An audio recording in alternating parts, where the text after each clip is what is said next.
Dans le chapitre 5, donc, nous avons vu que Bilbo a franchi un tournant majeur dans sa carrière. On a vu, hein, Bilbo, il a vraiment... Petit rappel pour ceux qui n'étaient pas là la dernière fois. La nature de Bilbo, elle est sujette à transformation. C'est évident, quand on vit une aventure comme ça, elle évolue. Au départ, Bilbo, il est... déjà, c'est pas un vrai cambrioleur, on le sait bien.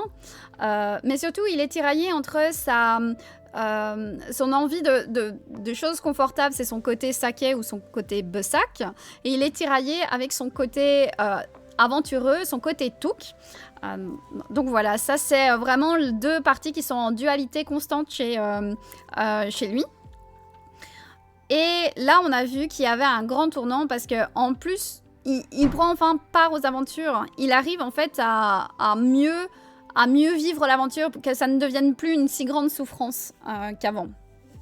Et il est même investi. Et surtout, ben voilà, le fait qu'il soit cambrioleur et que normalement il ne sait pas faire grand chose, là il nous prouve dans le chapitre 5 que voilà, il est capable de grandes choses. Donc voilà, il est livré à lui-même dans l'obscurité sans rien ni personne sur qui compter et il survit, mais il conserve en plus son intégrité morale et même il refuse de laisser la situation désespérée dans laquelle il est, de justifier des actes impitoyables parce qu'il aurait très bien pu tuer Gollum. Et vous le savez, hein, et c'est Gandalf qui le dit dans Le Seigneur des Anneaux, c'est la pitié qui a arrêté Bilbo. Et ça, c'est au-delà d'être le tournant majeur de la carrière de Bilbo, c'est aussi un tournant majeur pour les événements de toute la Terre du Milieu. Et bonsoir Abigail. Bref, Bilbo n'est ni vaincu ni corrompu par les ténèbres qu'il a rencontrées avec Gollum, et surtout il laisse Gollum et les gobelins derrière lui dans une lumière qui est déclinante. Ça va bientôt être la nuit. Donc Bilbo va dévaler la pente de la montagne et le danger semble écarté, mais pourtant il est quand même dans une situation difficile. Le narrateur nous rappelle qu'il a perdu sa capuche, sa cape, sa nourriture, ses boutons, ses amis, son poney. Bref, là, Bilbo, ok, est en un seul morceau, mais là se pose la question de comment il survit. Il n'a plus rien, il est seul. Et là, on a une réaction de la part de Bilbo voilà, qui montre clairement à quel point il a évolué. C'est que malgré les difficultés là, qui sont encore devant lui, et le Bilbo d'il y a quelques chapitres aurait été en mode je me réfugie dans mon idée de cul-de-sac tout mignon. Là, la première pensée qu'il a, c'est envers ses compagnons. Et il s'inquiète pour Gandalf et pour les nains. Et il en est au point où il se demande s'il ne devrait pas retourner dans la grotte pour les retrouver et les secourir. Sachant qu'en plus, maintenant, il a un anneau magique qui lui permet d'avoir cette invisibilité. Et donc, il se dit, je peux avoir avec moi des ressources qui me permettent d'aider mes amis. Et il semble maintenant se considérer comme un aventurier... Enfin, l'aventurier, le cambrioleur engagé par les nains, dont le devoir est de mettre son expertise au service de ses camarades. C'est assez stupéfiant ce changement d'attitude et même de perspective chez Bilbo, parce que vraiment à cul-de-sac, il allait se cacher derrière des tonneaux de bière dans sa cave, quoi. Enfin, il le fait pas, mais il envisageait de le faire. Et là... Imaginez ce qu'il vient de faire, là, le petit Bilbo. Attendez, je remets vite la musique. Il a réussi à s'enfuir des entrailles des boumons brumeux sans aide. Bon, théoriquement, il y a l'anneau, mais voilà, on se comprend. Alors, il y a survécu, il a réussi à y échapper, mais là, il envisage même d'y retourner pour tenter de sauver les nains. Bah là, c'est hallucinant. Là, en quelques chapitres, Bilbo a déjà tellement changé et tellement grandi. Et c'est pas tellement un changement complet de personnalité qui se fait d'un coup, hein, comme ça. Hein. Ça lui paraît quand même inconfortable de retourner sous la montagne. Il n'a pas envie. Hein. Il exprime sa terreur dans les grottes des gobelins. Et c'est des horribles tunnels, comme il le dit. Ça le rend malheureux de se dire qu'il pourrait retourner là-bas. Mais voilà. Ça nous montre la résolution de Bilbo et surtout à quel point le timide petit monsieur Besac a changé. Puis finalement, voilà, il n'aura pas besoin de retourner parce que bah, il va tomber sur les nains qui sont à l'extérieur en pleine discussion avec Gandalf.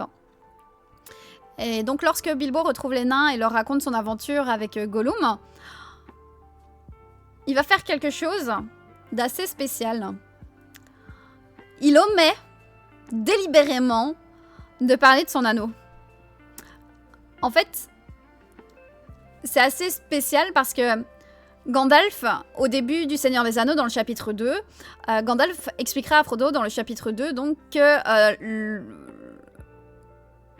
le fait que Bilbo en ait pas parlé à ses amis, c'était un signe inquiétant et qui a indiqué directement un effet néfaste sur Bilbo. Donc voilà, dire que l'anneau n'a pas eu d'influence sur Bilbo, c'est faux, puisque la première chose qu'il fait, c'est de ne pas en parler et de mentir ouvertement. Enfin, mentir, c'est omettre délibérément. Voilà.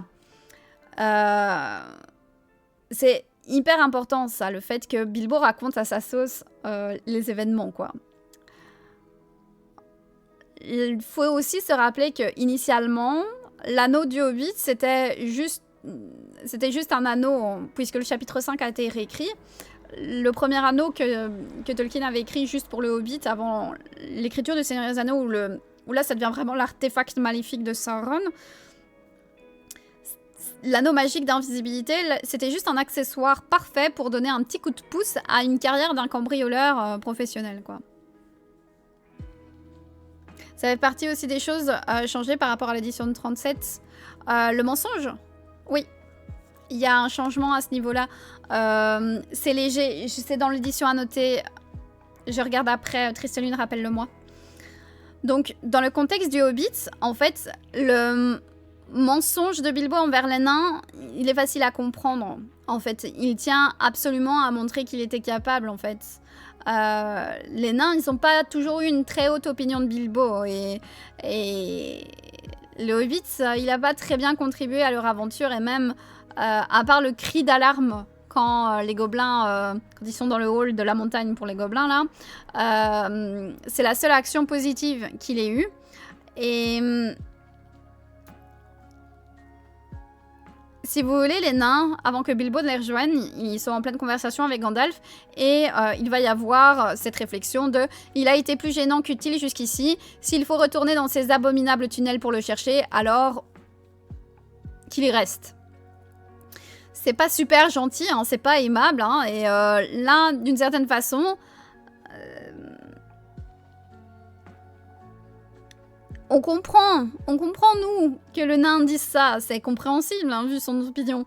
Mais Bilbo, ça va, en fait, être bizarre, parce que Bilbo était au point où il voulait bien retourner pour les aider. Bilbo, il est déjà encore plus loin que les nains. Et Bilbo s'en rend compte, ça. Que lui, il aurait été dans les montagnes pour les retrouver, mais eux ne l'auraient pas fait. Et ce qu'il y a, c'est que Bilbo, il est sensible au manque de respect des nains. On l'a vu avec le troll. S'il décide d'aller plus loin, c'est justement parce que il n'aurait pas supporté ne pas revenir avec un truc. En plus, c'est pour ça qu'il décide de voler et que finalement, ça se passe mal. Donc la décision de Bilbo de leur réserver une surprise, parce que c'est ce qu'il va faire, il va réserver une surprise aux nains, c'est qu'il va se faufiler invisiblement avec l'anneau. Et en fait, il va leur faire peur, grosso modo, en disant « Coucou, c'est moi le cambrioleur dont vous parlez, je suis là !» Et en fait, ils vont tous être heureux, enfin, mais hurler de peur d'une certaine façon, parce qu'ils n'attendent pas à ce que Bilbo réapparaisse comme ça. En gros, c'est ce moment de frayeur que Bilbo donne aux nains, c'est clairement un moyen de s'élever dans leur estime. En leur faisant peur comme ça, et en même temps, c'est une petite vengeance, quoi. Alors... l'histoire que Bilbo raconte de son aventure, elle est clairement destinée à gonfler justement ce côté estime que les nains vont pouvoir avoir de lui. Ça augmente son apparence, enfin ses compétences de cambrioleur et d'aventurier. Voilà. C'est... Voilà, gros doute chez Gandalf. Exactement, je crois que ça n'aide pas. Hein. Voilà. il dit qu'il se faufilait simplement, vous savez, très prudemment et discrètement. Bref, lorsque les nains vont lui demander s'il avait des gardes gobelins à la porte, il va directement, mais avec, enfin, ostensiblement, de manière très désinvolte, à dire « Oh oui, beaucoup, mais j'ai réussi à les esquiver, quoi. » On voit vraiment une différence là. Bilbo se gonfle. Terrible. Et ça n'a rien à voir avec le Bilbo de cul-de-sac qui s'était effondré par terre de peur, quoi. On est vraiment loin de l'épicier que Glowin voyait au chapitre 1, qui a gonflé, voilà, de férocité Bilbo pour prouver qu'il était capable d'être un cambrioleur. C'est cette réflexion-là qui l'a tellement outragé, offensé et blessé dans son amour-propre que Bilbo est finalement dans cette aventure. Et là, maintenant, sa nouvelle bague donne à Bilbo une occasion splendide d'impressionner ses nouveaux amis. Et donc, il s'apprête là à bâtir sa réputation. Et c'est un plan qui fonctionne. Parce que les nains vont le regarder avec un respect tout nouveau. Voilà. Son infiltration parmi eux, parmi les nains donc, sans être détectée, semble valider l'histoire assez folle qu'il est en train de raconter. Et le narrateur nous dit, c'est un fait que la réputation de Bilbo s'est considérablement améliorée auprès des nains après cela. Et la nouvelle appréciation, affection que les nains vont développer pour Bilbo, elle s'exprime avec éloquence dans les réactions qui sont faites par Balin. Balin, en fait, va retirer sa capuche et va se représenter à Bilbo. Comme s'il repartait sur des bases fraîches, quoi. Le narrateur nous rapporte même l'intégralité de l'échange formel. Il dit, voilà, Balin à votre service. Et Bilbo lui répond, votre serviteur, Monsieur Bessac. Et donc vraiment, on est là sur un pied d'égalité au niveau de la relation, comme si ça y est. Là, c'est plus un piètre cambrioleur, les nains le prennent au sérieux. Bon, c'est basé sur une sorte de mensonge par omission, mais il y a quelque chose de plus maintenant dans leur relation qui est sur un pied d'égalité. Et même Gandalf, en fait, semble impressionné. On voit en fait ici que Gandalf peut exprimer une certaine loyauté et affection. Il qualifie même Bilbo de son ami. Mais par rapport à la performance de Bilbo, il va juste dire que c'est pas un mauvais petit bonhomme, quoi. Donc il n'est même... Voilà. Et Gandalf dit qu'il se sent quand même responsable de lui. Donc c'est quand même mitigé par rapport à Gandalf. En fait, on dirait presque que Gandalf présente Bilbo plutôt comme un enfant ou à la limite un animal de compagnie. Enfin, mais, quand il revoit Bilbo, bah, il est clairement heureux de le revoir. Hein. Peut-être plus heureux que tous les autres, mais aussi étonné que de le revoir. Et si vous voulez, donc la réapparition de Bilbo, ça marque un nouveau départ dans sa relation avec les nains, mais aussi avec la relation avec Gandalf. Parce que le magicien, en fait, a toujours insisté sur le fait que Bilbo valait la peine d'être emmené avec eux. Et cette insistance, si vous voulez, elle était basée uniquement sur l'intuition que Gandalf avait, que Bilbo allait jouer un rôle important dans la quête. Et c'est vrai que Gandalf, on dirait qu'il avait tendance à vraiment protéger Bilbo et à vanter ses mérites plus que tout, à le défendre.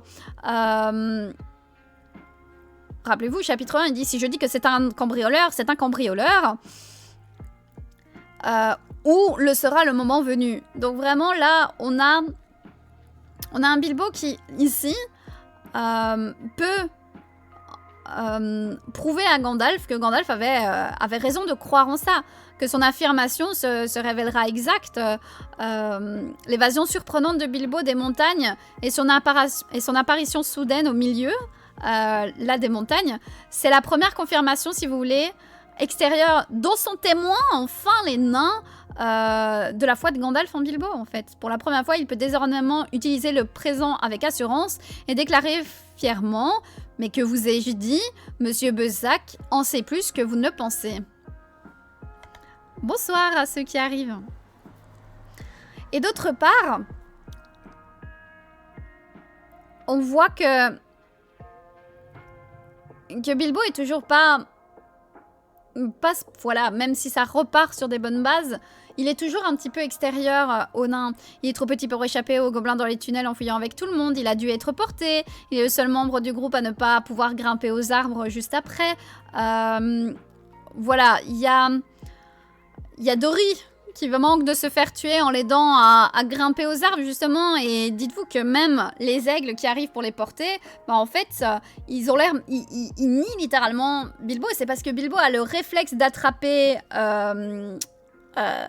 c'est Dory, je crois, encore, que là, c'est bon. C'est pas Dory, je ne sais plus c'est quel nain. Attendez, il s'accroche au pied d'un autre nain. Ah, c'est Dory. C'est bien Dory, il me semble bien.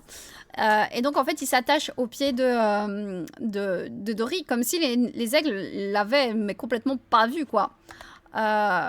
Les nains, donc, ont peut-être une opinion plus positive des capacités de Bilbo, mais en fait, ça n'est qu'un début, parce que, par exemple, Dory, lui... Dory, il se sent comme un porteur à trimballer Bilbo sans cesse, le tirant hors du danger, encore et encore. Donc voilà, c'est pas encore gagné, mais ça recommence bien, quoi. Bref. On va rencontrer dans le chapitre les nains pour une deuxième fois. Hein. Et ils sont toujours aussi... voilà, on a vu, ils sont méchants et cruels. Notamment via le chant qu'on a vu dans le chapitre 4. Mais là, Tolkien va réutiliser les poèmes pour le même moyen, tout simplement, parce que les gobelins vont chanter encore une fois dans ce chapitre. Voilà, donc je vais vous lire. Je vais vous lire ce que les gobelins chantent. Attendez, il faut juste que je retrouve le poème. Mais c'est terrible, ça. Allez. Voilà. Bonsoir Morcaille. Donc, je vous lis le premier. Hein.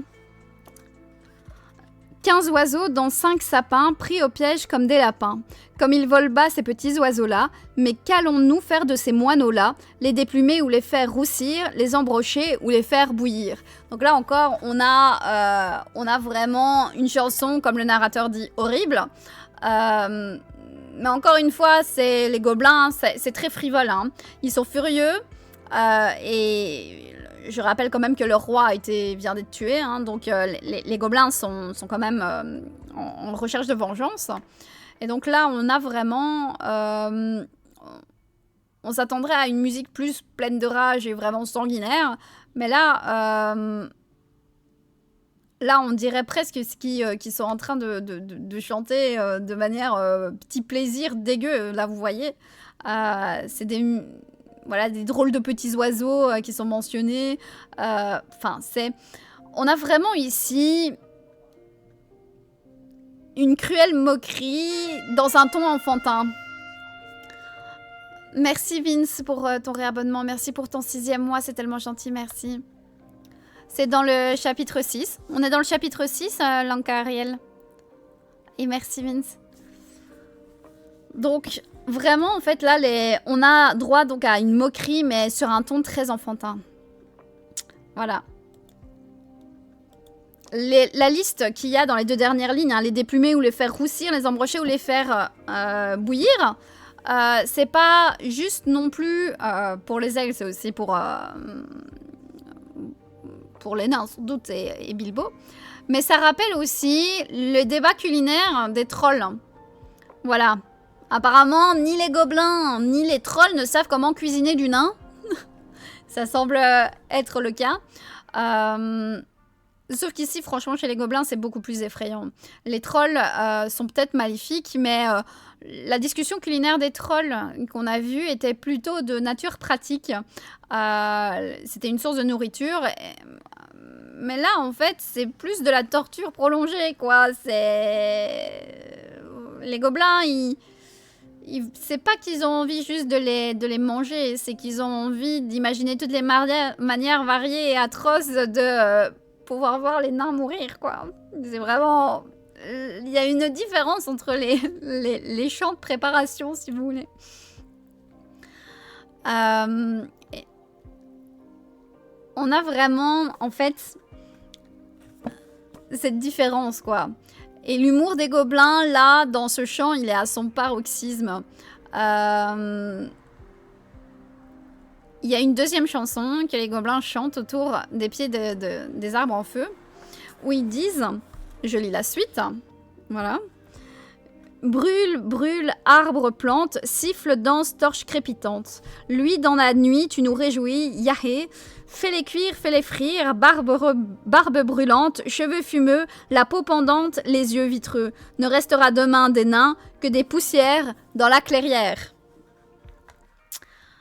Alors là, encore une fois, on est toujours sur la ruse des gobelins, hein, avec les torches, hein, voilà. Ça serait amusant de faire prendre les arbres en feu. Voilà. Ça sera un éclairage pratique, en plus de faire cramer les fesses des petits nains. Voilà, ils profitent du spectacle aussi, hein, les gobelins. Donc tuer ses ennemis, c'est une bonne chose, mais pour les gobelins, le véritable délice, c'est vraiment dans le fait de pouvoir regarder souffrir leurs ennemis. C'est terrible. Bref. Et le sujet, justement, de la souffrance des nains, c'est le sujet qui arrive juste après. Hein. C'est vraiment les faites-les cuire, faites-les frire, barbe brûlante, cheveux fumeux, peau pendante, les yeux vitreux. Ne restera demain des nains que des poussières dans la clairière. On a cuit l'oiseau, cuit l'oiseau, cuit dans la nuit, tu nous réjouis, yaé, yari et yaoi. Là, on est encore dans tout... Enfin, c'est terrible, hein, vraiment. Toujours dans ce même registre de langage qui est simple, laid, d'un spectacle ardent, avec les gobelins qui assistent à un moment précis et qui encore une fois, donnent des onomatopées comme les précédents poèmes qu'on a vus dans d'autres chapitres, où voilà, on avait les cric-crac, là, on a les yaoi, etc. C'est vraiment... C'est enfantin, c'est simple et c'est tellement cruel, quoi. Remarquez aussi combien le plaisir des gobelins est intense et varié face à la mort atroce des nains. Hein. Voilà, les barbes qui brûlent, hein, barbes brûlantes, cheveux fumeux, peau pendante, les yeux vitreux. Ils pensent aux détails, aux subtilités qu'ils entendront aussi, hein, genre les cheveux qui brûlent, la graisse qui fond, genre la peau qui craque. Bref, c'est... Tous les sens des gobelins sont mobilisés avec une anticipation qui est hyper morbide, mais tellement joyeuse pour eux. C'est horrible, sincèrement. Et c'est tellement bien écrit. Et dans ces deux chants, là, de gobelins, on a encore un parallèle avec, rappelez-vous, les elfes à Faucombe, donc à Imladris, Fandeval, Rivendell, tout ce que vous voulez. Rappelez-vous, le chant qui avait l'air complètement lunaire de la part des elfes, qui en fait cachait cette sorte de beauté et simplicité du monde, et cette joie en fait de s'émerveiller du monde. Là où on a un chant simple, empreint de rire et de joie enfantine pour la beauté, les êtres vivants, une sorte de bonheur de voir le cours de la rivière ou la cuisson du pain. Là, on a un chant rempli aussi de rire et de joie simple, hein, de chants qui aiment voilà, qui se délectent des expériences sensorielles. C'est un amour, en fait, et une joie pure et débordante, mais via le spectre d'êtres qui sont méga méchants, cruauté, malice, alors que les elfes, eux, célèbrent la vie, les gobelins, eux, célèbrent la mort, et tous les deux, les deux font ça dans un sacré enthousiasme, en fait.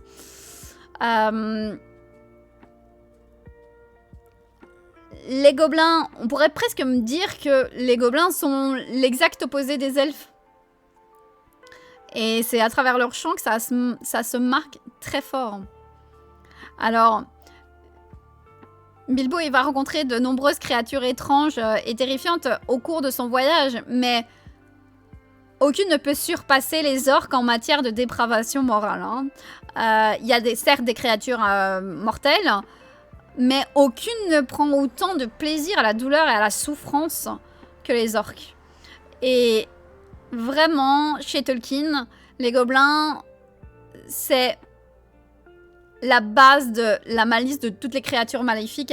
Vous allez toujours comparer, revenir aux orques, qui sont beaucoup plus... qui sont les pires, quoi. Je dis pas que Glorung aime beaucoup torturer, mais c'est pas un fait, c'est pas tous les dragons. Là, c'est genre tous les orques aiment ça, quoi.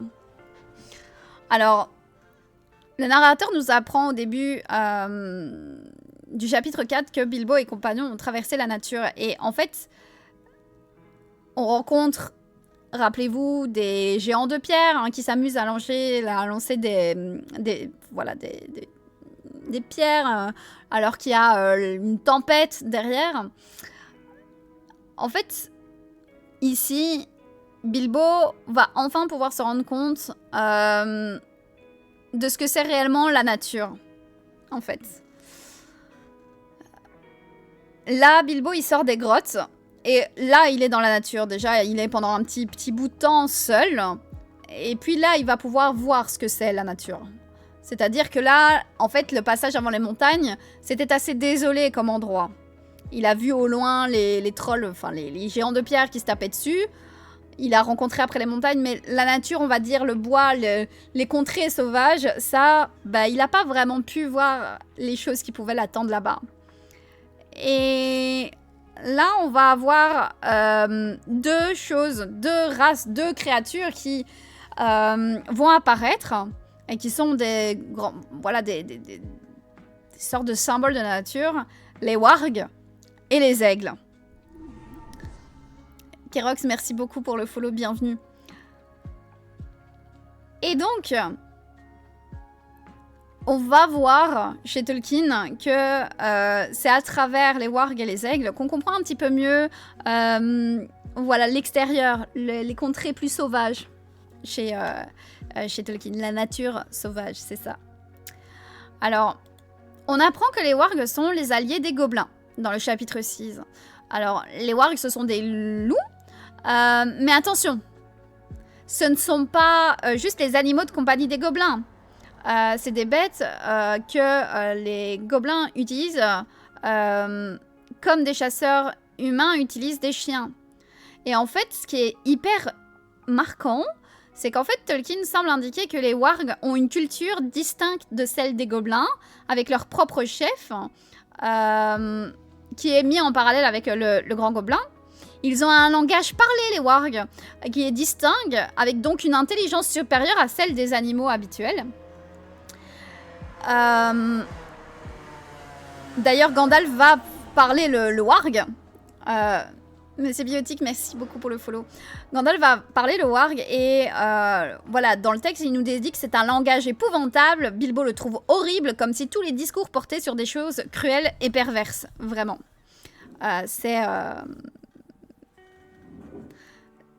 Là, on voit en fait que les wargs, si vous avez seulement vu les films de Peter Jackson, vous pouviez penser que les wargs, c'était comme des montures, comme des chevaux, en fait. Ou comme voilà, des chiens entraînés pour la chasse. Voilà, mais non, on parle vraiment de créatures qui ont leur propre culture, leur propre langue, leur propre manière de fonctionner, et ils s'allient avec les gobelins. Ils ont voilà, un fonctionnement social qui est supérieur, et donc ben, évidemment leur méchanceté est exacerbée. Alors non, Gandalf ne parle pas. Enfin, Gandalf par exemple ne sait pas lire. Voilà, enfin la version a changé, mais dans une ancienne version, Tolkien avait vu Gandalf comme étant incapable de lire les runes de Glamdring. Donc voilà, théoriquement, Gandalf, c'est énormément de choses. Il sait quasiment tout parler, mais voilà, dans certaines versions, chez Tolkien, Gandalf ne sait pas tout. Mais dis-toi qu'il sait 99%...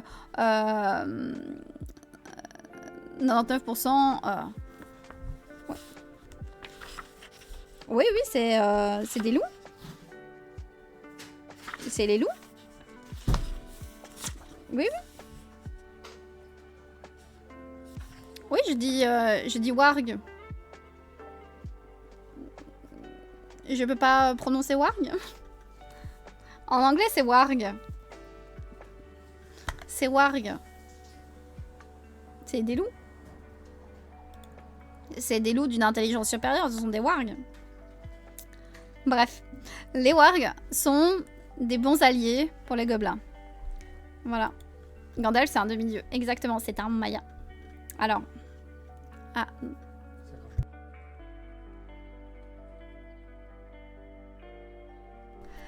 Bon, désolée. Non,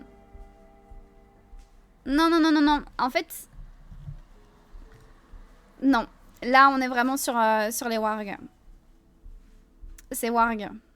Pourquoi demi? Parce que quand tu expliques un petit peu... Moi, je dis... moi aussi, enfin voilà, quand tu regardes les Valar, tu peux les considérer comme des dieux. Et vu que les Maillars sont plus faibles, voilà, c'est divinité... C'est une demi-dieu, c'est plus divinité mineure. Mais en soi, c'est... Voilà, le terme officiel, c'est un Maya, quoi. Mais quand tu dois expliquer... voilà. Ah voilà, un Maya, pas comme l'abeille, bien sûr. Non, mais c'est un Maya avec un I. Je préfère analogie en général. Moi, je préfère dire divinité. Je préfère, moi, dire divinité que ange. Parce que le problème, c'est... Si tu dis ça, ça cache... Enfin, tu n'as pas tout l'aspect... tu sais, Ulmo qui est à l'eau, etc. C'est beaucoup pour moins. Si tu parles d'ange, tu vois difficilement un ange relié au vent ou relié aux étoiles ou lié à l'eau. C'est pour ça que je préfère dire moi, divinité. Bref, les wargs sont quand même plus sauvages et moins civilisés que les gobelins. Voilà, ils sont bien plus grands et plus intelligents que les loups ordinaires. Mais ils partagent quand même pas mal de caractéristiques avec des animaux normaux, comme le fait qu'ils aient peur du feu. Voilà. Lorsque Gandalf commence à harceler les wargs avec son feu de sorcier, ils courent dans tous les sens. Hein. Ils sont terrorisés et complètement confus. Et les gobelins, eux, ils trouvent ça très drôle. Hein. Voilà. Ils s'efforcent immédiatement d'essayer de tirer profit du feu. Voilà, les gobelins sont quand même dans une perspective plus avancée, on va dire.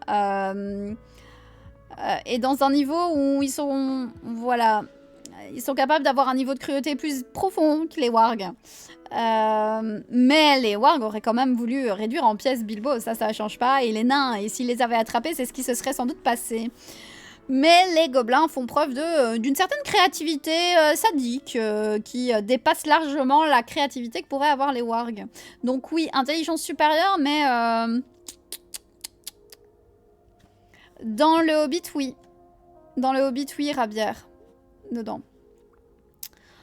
Donc les wargs, étant un petit peu plus sauvages et farouches, sont moins dépravés que les alliés civilisés. Et ça, c'est fou. Dans le chapitre 6, on a aussi les aigles qui arrivent. En gros, sur une corniche, il y a le roi des aigles qui va se rendre compte qu'il y a du feu, que ça bouge et qui fait « Mais qu'est-ce qui se passe? Qu'est-ce qu'ils font les gobelins? Et voilà, c'est comme ça que les aigles vont débarquer. Et donc les aigles, ce sont des ennemis des gobelins et surtout les instruments d'un sauvetage, bien sûr miraculeux, pour Bilbo et ses amis. Et les aigles ont l'air clairement du côté du bien et d'être contre le mal, quoi. Néanmoins, dans le texte, on nous dit que certains aigles peuvent être lâches et cruels. Mais que les aigles qu'on voit ici, ce sont des aigles de l'ancienne race du Nord, et que ce sont les plus grands de tous les oiseaux, fiers, forts et nobles de cœur. Alors, les aigles sont honorables, gracieux, notamment dans la gratitude qu'ils vont témoigner à Gandalf, parce qu'il nous est dit que Gandalf avait rendu service pour la guérison du Seigneur des Aigles lors d'une précédente occasion. Donc voilà, ils sont très reconnaissants à Gandalf pour l'aide qu'il leur avait apportée quelques temps auparavant. Donc en fait, là, les aigles nous sont dépeints comme étant nobles et héroïques. Alors dans le Hobbit, il n'a pas de nom, il n'est pas nommé.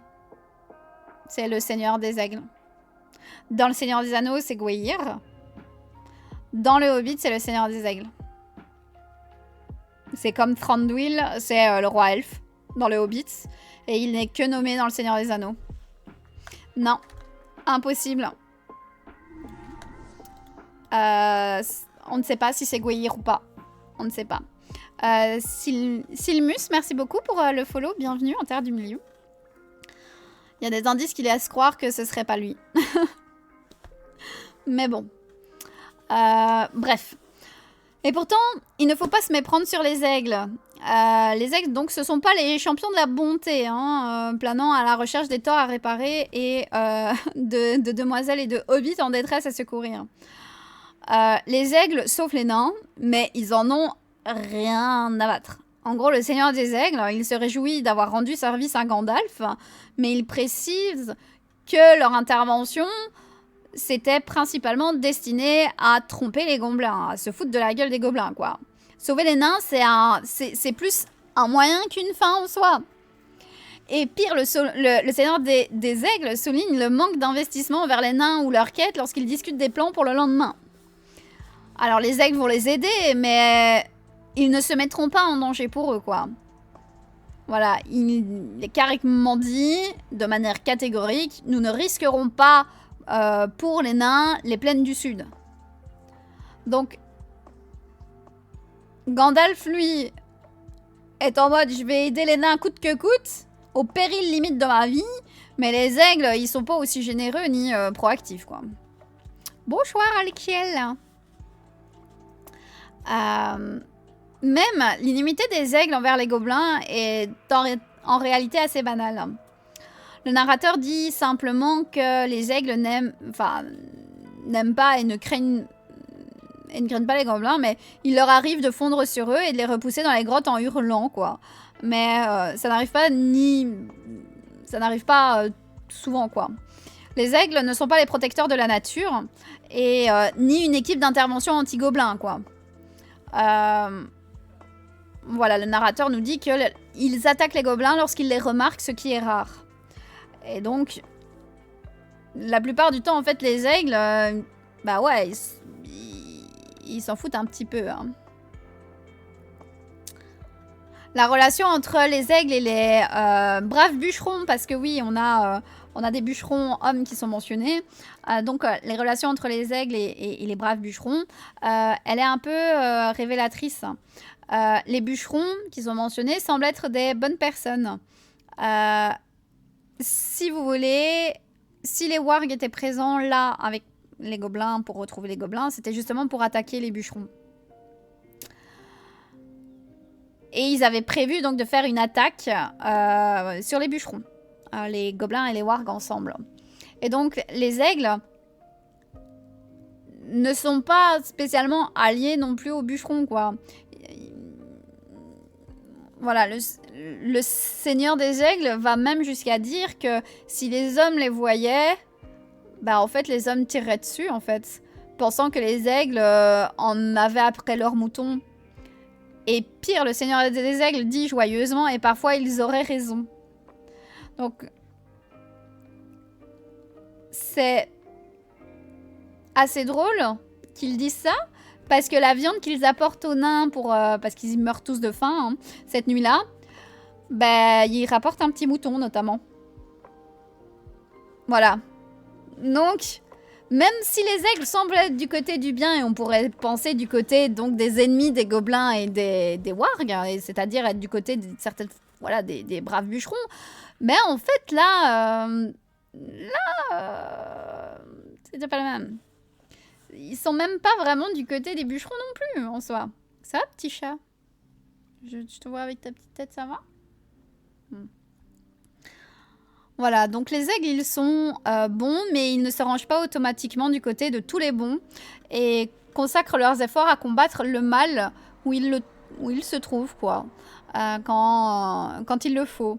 Les aigles, comme les wargs, sont sauvages et partagent quand même pas mal de points communs avec leur version, on va dire, plus petite et moins extraordinaire. On a notamment pour le Seigneur des Aigles qui nous est décrit d'une manière quand même fortement extraordinaire. Il a des yeux capable de fixer le soleil sans sciller et de voir un lapin se déplacer sur le sol à des kilomètres en contrebas, même au clair de lune. Alors, les aigles peuvent lever les yeux et le font, mais la plupart du temps, les yeux... Aïe, oh, elle vient de me griffer. Oh, elle vient de passer sur mon bras, elle m'a griffé. Mais les yeux, en fait, sont plus faits pour scruter le sol que scruter le soleil. Pour chercher des proies, quoi. Donc ils sont en conflit avec les fermiers humains, comme le sont beaucoup de prédateurs. Et la principale raison pour laquelle ils ignorent les gobelins, nous dit le narrateur, c'est qu'ils ne mangeaient pas de telles créatures. Donc en fait, les aigles, ce sont des êtres grands et nobles, mais ce sont, au fond, des bêtes prédatrices. Comme Bilbo se sent mal à l'aise quand il est après le sauvetage des aigles, Bilbo il se sent pas à l'aise parce que il entend un aigle est qualifié de prisonnier. Et là il se demande est-ce qu'on a vraiment été sauvé? On est prisonnier. Il vient de dire prisonnier quoi. Ses craintes sont certes infondées, mais en vrai on vient de voir que les aigles c'était quand même des bêtes prédatrices et réellement on peut comprendre que Bilbo ait un petit moment de doute en se disant voilà, peut-être que finalement l'aigle que Bilbo va chevaucher le lendemain matin va lui avouer qu'il trouve plutôt Bilbo ressemblant à un lapin. Et là, c'est terrible. Parce que, encore une fois, là, Bilbo est vu comme étant un lapin. Et ça nous prouve encore une fois que les aigles, ils sont bons, mais complètement sauvages. Mais... dans ce cas-ci, sauvage, ça veut pas dire maléfique. C'est plus compliqué. Voilà. Quand on dit les terres sauvages, c'est pas juste les terres maléfiques, on est bien d'accord. Ce terme, c'est pas juste un endroit où vivent des créatures maléfiques comme les gobelins, etc. On n'est pas dans les lignes ennemies quand on passe les terres sauvages. En gros, Bilbo a dépassé un territoire sûr et confortable, là où il arrive dans une région où les créatures sont impitoyables. Et on y trouve des wargs maléfiques, mais des aigles qui sont nobles. Tous les deux sont... Enfin, toutes ces deux races sont féroces et prédatrices. Et les wargs montrent quand même ce côté, comme on peut dire, de sauvagerie.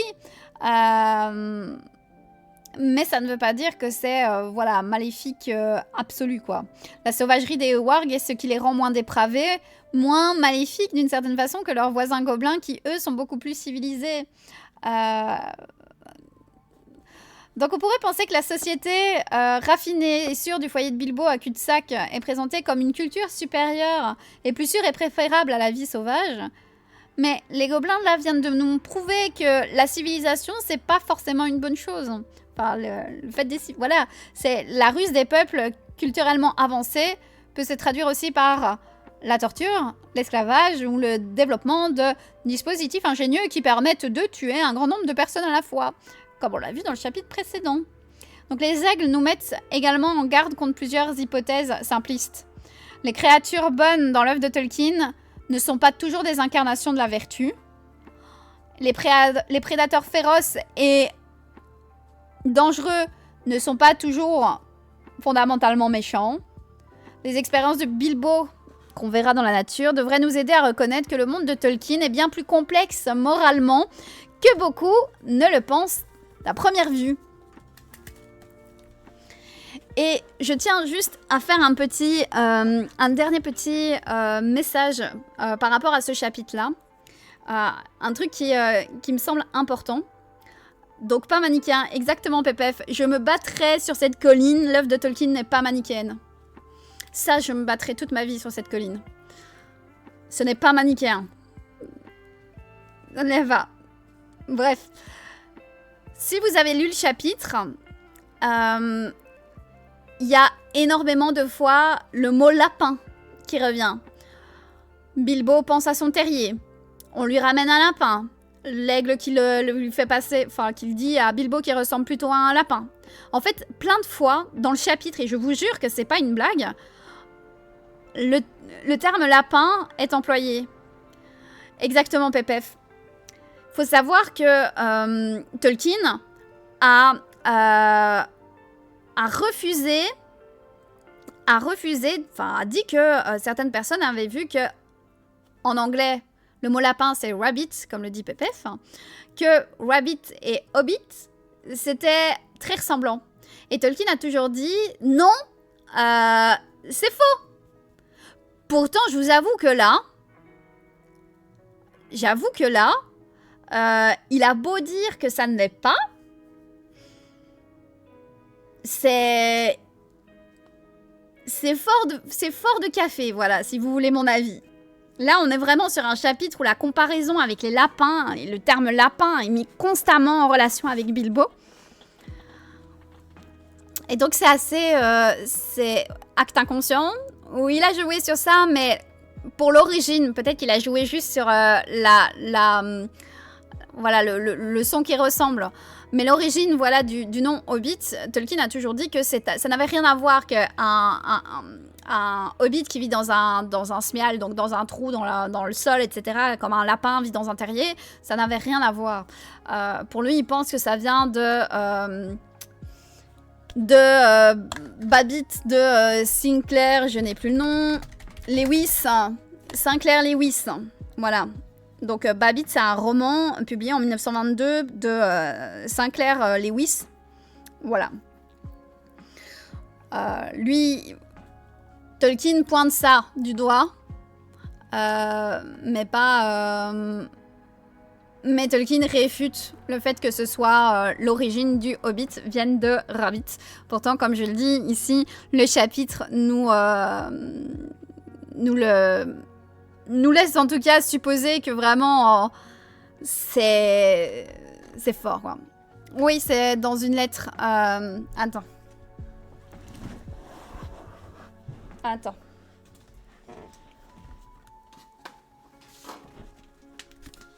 Je l'ai vu tout à l'heure.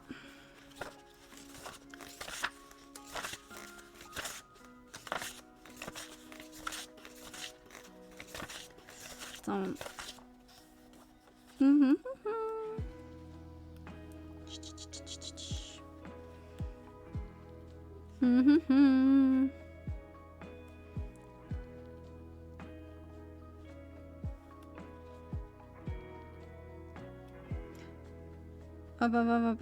Voilà. Je te lis le passage. Tolkien avait l'habitude de réfuter toute association entre son mot inventé Hobbit et l'anglais Rabbit. Mais certaines choses, à même le texte, tendent à le contredire. L'un des trolls qualifie Bilbo d'espèce de petit lapin. Ici, on le compare à un lapin qui, traqué par un chien, aurait perdu son terrier. Dans l'air de l'aigle, il est craint d'être déchiqueté comme un lapin. Et l'aigle lui dit « Inutile de vous effrayer comme un lapin, même si je vous trouve une certaine ressemblance. » Plus loin, Béorn le taquine en disant « Notre petit lapin rengraisse. » Et Thorin, dans sa fureur, se couvre le pauvre Bilbo comme un lapin.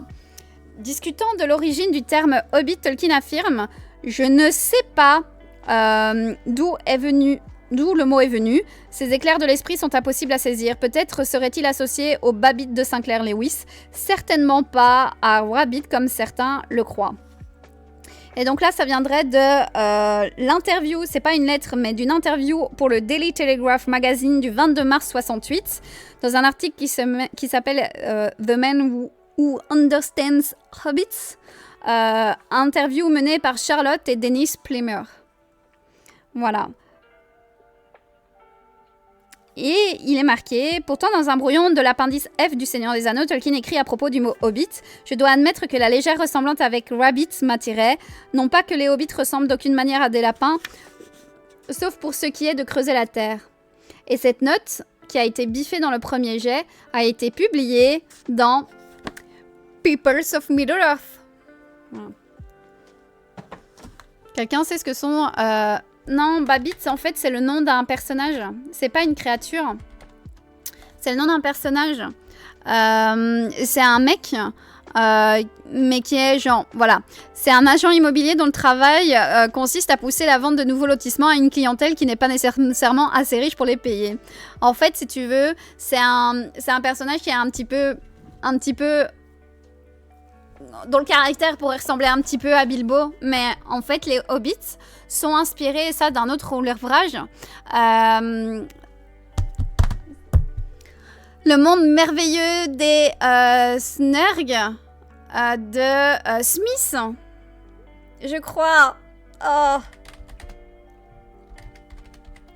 je crois que c'est ça. Wyke Smith, The Marvelous Land of Snurks. Donc le monde merveilleux des Snurks, qui est écrit par Edward Wyke Smith, où là les Snurgs, ce sont des petites créatures comme les hobbits, quoi. Un peu féeriques, mais quand même des petites créatures. Et ça, ce sont les Snurgs. Et ça, c'est plus point de vue, on va dire, de ce qu'est un hobbit, ça ressemble à un Snurg. Alors que Babbit, c'est plus le niveau du caractère que ça ressemble à Bilbo. En fait, tu sais, la classe un petit peu noble, etc. Tu vois le caractère de Bilbo, hein, très noble, bourgeois. Tu vois ce que je veux dire? Voilà. Ok. Je n'ai pas lu Babbit. Non. Non, j'ai pas lu. À ne pas confondre avec les Smurfs. Non, c'est Snurg. Ça s'écrit comme ça. Snurg. Voilà.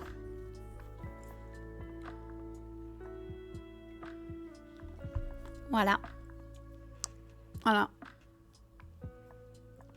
Mais donc, j'avais envie de vous dire cette dernière chose, c'est que ce chapitre-là nous montre beaucoup. C'est moi ou t'es en train de te réconcilier avec le Hobbit? Non, c'est toujours une purge à lire, mais mais c'est chouette. C'est vraiment chouette de l'analyser comme ça avec vous. Ça restera quand même pas ça reste pas mon roman de cœur, hein, on est d'accord. Mais je dois avouer que c'est chouette. Ah mais oui, ah oui Salieri, moi je prends plaisir. En plus, j'ai l'impression que vous aussi, vous aimez bien. En tout cas, j'ai l'impression, quand je vois mes stats après les lives, j'ai l'impression que les gens sont au rendez-vous pour suivre les analyses. Ça me fait super plaisir parce que